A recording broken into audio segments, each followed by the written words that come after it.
Levin is here with the Royal Dispatch.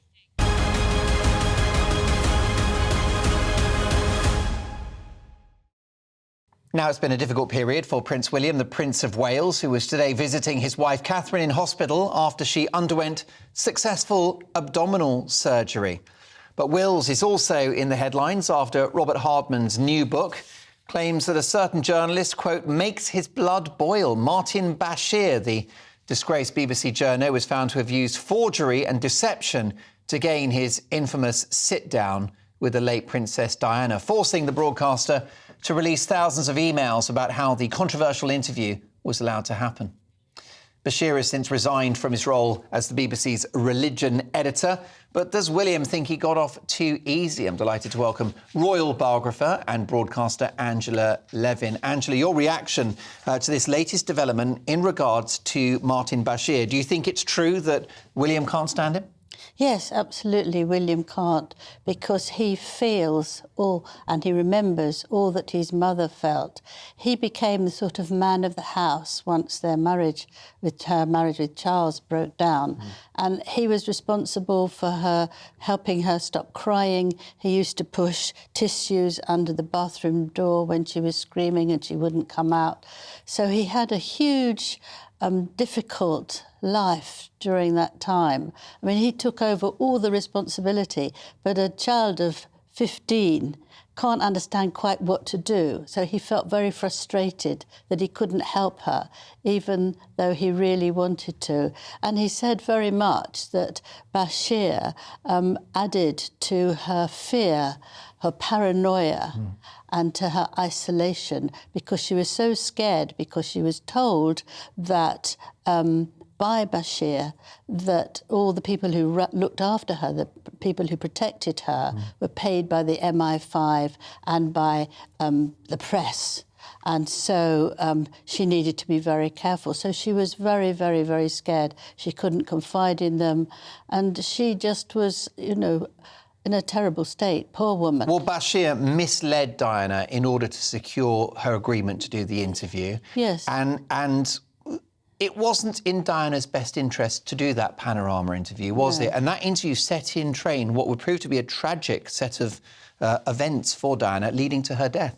Yes, I believe... That's when it went wrong, wasn't it, really, yes. that interview? That's, of course, a huge reason why William hates it beyond all measures, because he now sees what a happy family is like with his own family, and he now realises how awful it was for both Charles and Diana. He says that it hugely affected the marriage because she was so scared and having, you know, sort of mental difficulties at times. It made it very, very hard for her. So it was the cruelest thing to do. And after that interview, she lost her royal title and it all went downhill, didn't it? Yes, I don't think she minded losing the royal title, but she still loved the monarchy.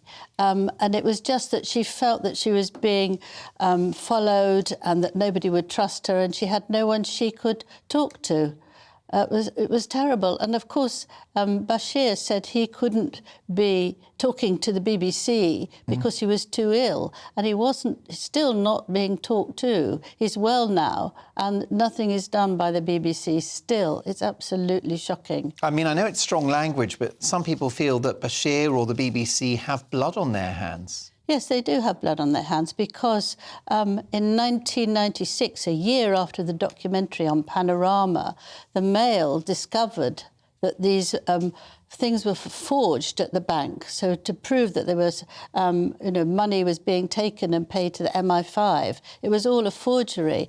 And the BBC looked at it, and they do internal investigations, not external ones. And they said everything was fine. So he stayed fine until a judge in December 2023 said, you know, we've got to see everything, we've got to know what's going on. Now, if you think of how long that's gone on, it's absolutely appalling. but, you know, things were found wrong 1 year later. Dodgy bank statements. Dodgy bank statements, and it's just been heartbreaking. And of course, the for BBC William. and Martin Bashir would strenuously deny any links to what would ultimately prove to be Diana's tragic death, which happened in Paris, outside of their control. But look, you can. It's like a Shakespeare play, isn't it? The seeds of tragedy were sown. You know, an interview that she shouldn't have done, gossip about her. She was lied to. She was misled. And now she's gone. She lost her children half the time because they were with Charles. So, yes, that's really a because large reason. after that interview, that's when it was war with Charles, wasn't it? Yes, of course. That was the moment. That was the hand grenade, that interview. She didn't know what to do, you see, so it was just very difficult. And so she would lose her temper, she would cry, she would scream. And it was William who tried to help her. Can you imagine that? So difficult for him. Tragic. Now, Angela, before we lose you, let's talk about the King's health and indeed his daughter-in-law as well. The King is going to attend hospital next week, but his wife, Camilla, the Queen, was quick to allay any fears. Yeah. That will he's fine. Thank you very much. Thank you for getting back to work. Absolutely. She needs to be careful on that snow. Of course, King Charles has been very open about his health after the palace released a statement that read, in common with thousands of men each year, the King has sought treatment for an enlarged prostate. His Majesty's condition is benign and he'll attend hospital next week for a corrective procedure. Now, Angela, it's laudable that the King wants to draw attention to this issue of prostate problems that men have at a certain age.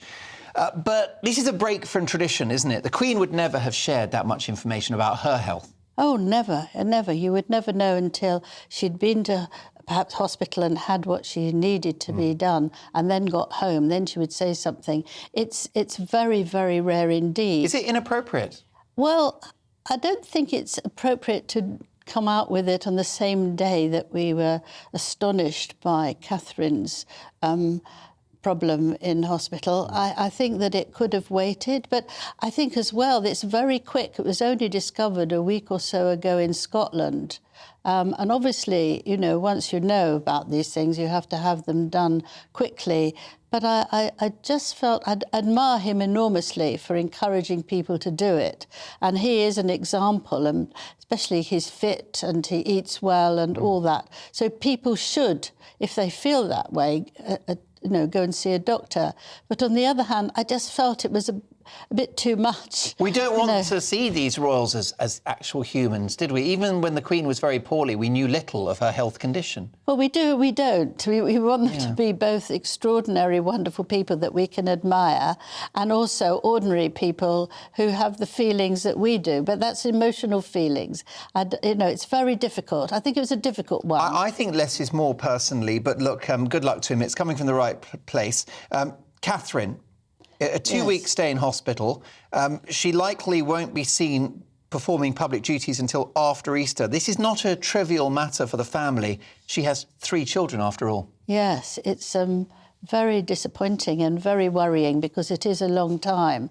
And you can see that there is concern because William is also not going to do any working. Not only is he visiting, of course, and looking after the children, but he's going to be very close to her once she gets home and be with her, which is, I think, a wonderful thing to do. And to put the family first shows you just how important it is and how much he's lost by the fact that his mother was so badly treated.